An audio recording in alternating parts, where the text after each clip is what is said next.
Hello students, I am Neelam Tyagi from Bhagwanti Saraswati Vidya Mandir, Inter College, New Mandi, Muzaffarnagar. Students, today we are going to study for class 10th. Class 10 के लिए है How to Tell Wild Animals. This is the poem. Poem है ये. It is composed by Caroline Wells. इसको लिखा है Caroline Wells ने. Right?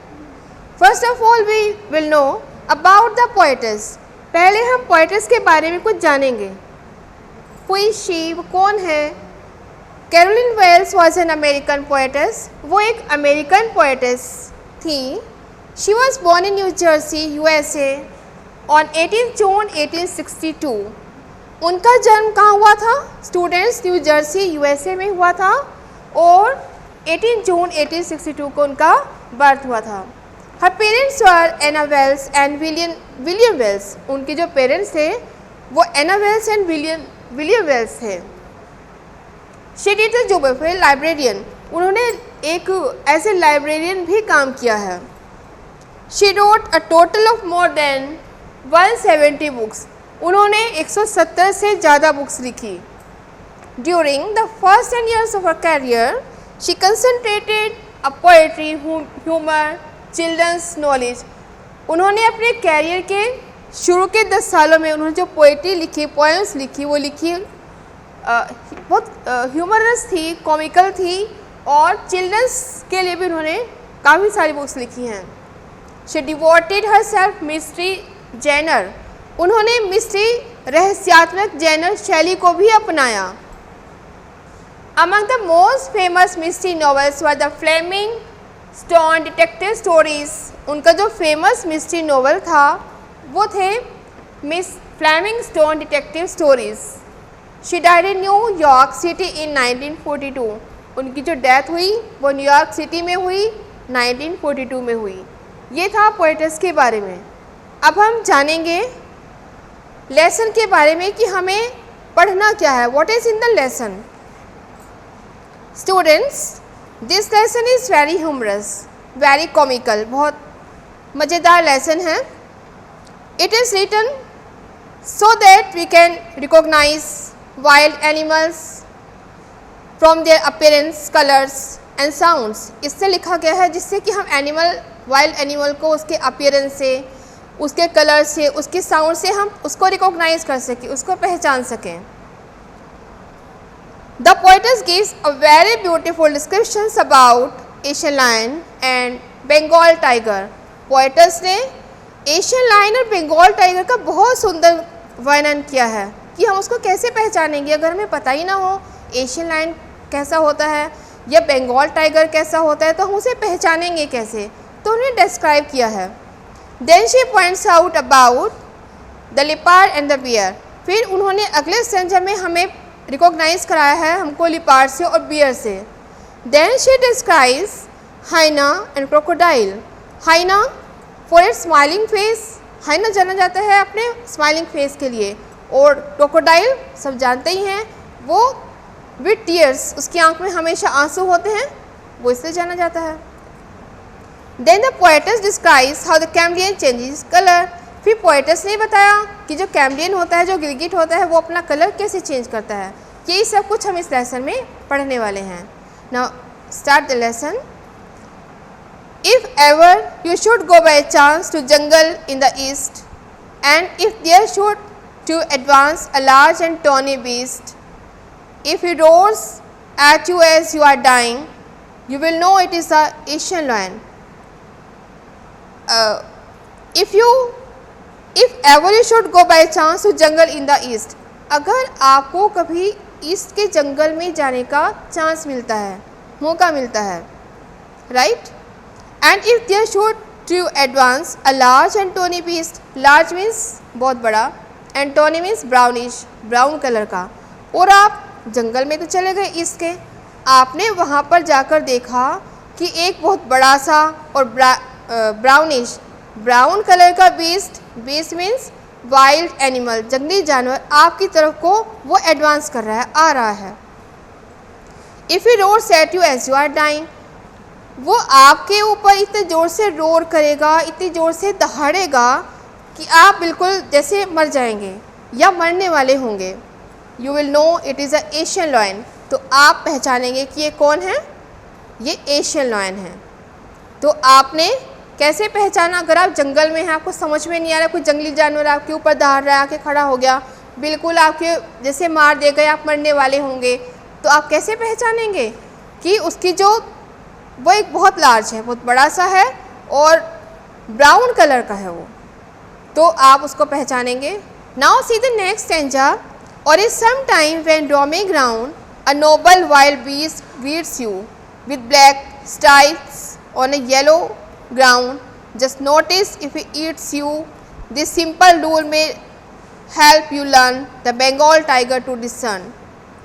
अगर आप फिर जंगल में रोमिंग कर रहे हैं, रोमिंग मीन्स वॉन्डरिंग, घूम रहे हैं, ठीक है, और वहाँ पर आपको एक ऐसा बीस्ट, एक ऐसा जंगली जानवर आपके सामने आ जाए जो बहुत नोबल है। नोबल तो अच्छे के लिए आता है, अब जंगली जानवर अच्छा तो होगा नहीं, तो वो बहुत आभा मंडल से युक्त है, एक्टिव है। With black stripes on a yellow ground, जिसकी स्किन येलो है और उस पर ब्लैक कलर की stripes, stripes means line, skin yellow है और उसकी स्किन पर ब्लैक कलर की स्ट्राइप्स हैं। Just notice if he eats you, लेकिन ध्यान रहे वो आपको खा भी सकता है। This simple rule may help you learn the Bengal tiger to discern. इस तरह से ये आपको जानने में मदद करेगा कि ये और कौन है, ये कौन है, ये बंगाल टाइगर है। कैसे पहचानेंगे आप इसे, कैसे पता चला आपको कि बंगाल टाइगर है? अभी मैंने आपको इसका रिकॉग्निशन बताया है, क्या है, उसकी जो स्किन है वो येलो है और इसकी स्किन पर ब्लैक कलर की स्ट्राइप्स हैं। That means it is a Bengal tiger. Now the next stanza. If strolling forth a beast you view, whose white with spots is peppered, as soon as he has leapt on you, you will know it is a leopard. It will do no good to roar with pain, he'll only lap and lap again. और यदि आप Asian lion से बच गए और Bengal tiger से भी बच गए आप, फिर भी आप जंगल में आप रोमिंग कर रहे हैं, आप वहाँ पर घूम रहे हैं, स्टॉलिंग मीन्स वॉकिंग, आप वहाँ पर वॉकिंग कर रहे हैं, घूम रहे हैं, और आपको एक ऐसा बीस्ट, एक ऐसा जंगली जानवर दिखाई दे जाए, whose hide with spots is peppered. Peppered means covered, covered ढका हुआ है, hide skin, spots धब्बे, जिसकी स्किन धब्बों से कवर्ड है, ढकी हुई है। as soon as he is leapt on you, देखते ही देखते वह आपके ऊपर छलांग लगा देगा, वह आपके ऊपर जंप कर जाएगा। You will know it is a leopard. और जब वह जंप लगा चुका होगा तो आपको पता चलेगा कि भाई ये और कोई नहीं, ये कौन था, ये तो लेपर्ड था। लेपर्ड कैसा होता है, बहुत एक्टिव भी होता है। जब वो आपके ऊपर छलांग जंप कर चुका होगा तो आपको पता चलेगा ये लेपर्ड था। It will do no good to roar with pain, he will only lap and lap again. अब जब वो आपके ऊपर जंप कर ही चुका तो आपका पेन मीन्स दर्द, दर्द से करहाने का, चिल्लाने का, जोर से बोलने का कुछ फ़ायदा नहीं होगा, क्योंकि जितना अधिक आप उस चिल्लाएंगे, जोर से बोलेंगे, उतना ही अधिक आपके ऊपर अटैक करेगा, पाउंस करेगा। तो स्टूडेंट्स, मैंने अभी आपको बताया लेपर्ड को आप कैसे पहचानेंगे। If you are roaming in the jungle, उसकी जो स्किन होती है उस पर धब्बे होते हैं। एक तो ये है, एक ये है कि बहुत फुर्तीला जानवर है, बहुत एक्टिव जानवर है, आपको संभलने का मौका भी नहीं देगा और आपके ऊपर तुरंत अटैक करेगा, जंप करेगा वो। अगर आप डर से चिल्लाएंगे तो वो और अधिक आपको पाउंस करेगा, right. Now the next stanza. If when you are walking round your yard you meet a creature there who hugs you very very hard, be sure it is a bear. If you have any doubts, I guess he'll give you just no more cares. If when you are walking round your yard you meet a creature there, कितने लोगों के जो yard होते हैं, yard means आंगन जो होता है काफ़ी बड़ा होता है, तो अगर आप अपने आंगन में वॉकिंग कर रहे हैं, घूम रहे हैं, और आपको बाय चांस वहाँ पर एक क्रीचर मिल जाता है, एक प्राणी मिल जाता है, who hugs you very very hard, जो आपको बहुत ज़ोर से हक करता है, बहुत ज़ोर से आपको गले से लगाता है, तो उसके गले लगाने से आप समझ जाइए कि वो कौन है, वो बेयर है, क्योंकि जो बेयर है वो हक करने के लिए फेमस है, वो बहुत ज़ोर से हक करता है, गले से लगा लेता है। If you have any doubts, फिर भी अगर आपको कोई शंका है, कोई डाउट है, I guess he will give you just one more caress, तो वो आपको फिर दोबारा से वो बहुत ज़ोर से आपको हक करेगा। तो पोएटस यहाँ पर ये भी कहना चाहती हैं कि जो बेयर होते हैं वो उनमें आदत होती है हक करने की, तो वो ज़ोर से हक करके या गले लगाकर किल भी कर सकते हैं, मार भी देते हैं। ऐसा ही ऐसा सटायर भी हो सकता है हमारी अपनी लाइफ में, कितने लोग ऐसे होते हैं जो गले लगाकर चूड़ा भी घूम सकते हैं, right. Now see the next stanza.